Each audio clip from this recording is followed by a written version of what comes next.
Hope you're having a good day today. I thought that I would check out the beach to see how good it looks just 1 week after Hurricane Milton. And in today's flight, I flew the drone basically from this area here on the beach, so it's more mid-south island here.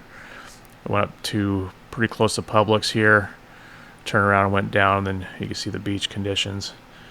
And I go all the way down to close to Driftwood area, and then back up. So once again, this is David Piper with Beaches Real Estate Group at Amerivest Realty. If you have any real estate needs on Fort Myers Beach or in Southwest Florida, please feel free to reach out to me. My contact information is on the screen. And so for now, sit back and enjoy the flight.